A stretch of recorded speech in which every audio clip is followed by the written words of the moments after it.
അന്ന് സ്റ്റാർട്ട് ചെയ്തത്. ഐപ്പിൾസ് നല്ല ടേസ്റ്റ് ആണ് അല്ലേ, നല്ല ടേസ്റ്റ് അല്ലേ?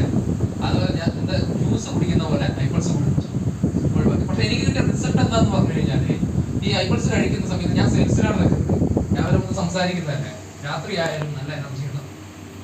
അങ്ങനെ അത് കഴിച്ചു വിട്ടു. പക്ഷെ പുള്ളി എന്നെ നിർബന്ധിച്ചോണ്ട് ഒരു പ്രോഗ്രാമിൽ വരാൻ പറഞ്ഞു. ഞാൻ മാക്സിമം പോകില്ല. നമ്മളെപ്പോഴും പറയുന്ന ഒരു കാര്യം എന്താ, സമയമില്ല അല്ലെ?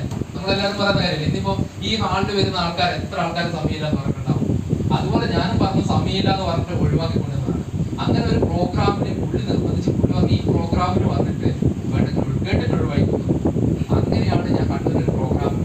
ആ പ്രോഗ്രാമിൽ അന്ന് വന്ന ലീഡർ ചോദിച്ച ചോദ്യമാണ് എന്റെ ചോദ്യം. ഇത്രയേ ഉള്ളൂ, സിമ്പിളാണ്. ഈ ഹാളിൽ കടമില്ലാത്ത EMI ഇല്ലാത്ത എത്ര ആൾക്കാർ അല്ലെ? അന്ന് എന്നെ സംബന്ധിച്ചിടത്തോളം എനിക്ക് ബിസിനസ് ഉണ്ട്, ജോലിയുണ്ട്, കാര്യങ്ങളൊക്കെ ഉണ്ട്, നല്ല രീതിയിൽ പോകുന്നതാണ്, ലക്ഷങ്ങൾ കൈ കൂടെ പോകുന്നു. കച്ചവടക്കാർക്കുള്ള പ്രശ്നങ്ങളൊക്കെ എനിക്കുണ്ട്. പക്ഷെ ആ ഒരു ചോദ്യം വന്നപ്പോൾ ഞാൻ ആലോചിച്ചു, എനിക്ക് കടമുണ്ടല്ലോ. അന്ന് വരെ എനിക്ക് കടത്തിന് വേണ്ടി ഞാൻ ചിന്തിച്ചിട്ടില്ല. കാരണം കയ്യിലൂടെ റോളിങ്ങിന് ക്യാഷ് പോകുന്നുണ്ട്, ശരിയല്ല? ഇന്ന് ആ ചോദ്യം ഇവിടെ ചോദിക്കുകയാണെങ്കിൽ എത്ര ആൾക്ക് ഈ ഹാളില് കടമില്ലാത്ത EMI ഇല്ലാത്ത എത്ര ആൾക്കാർ ഒന്ന് കൈവയ്ക്കുക?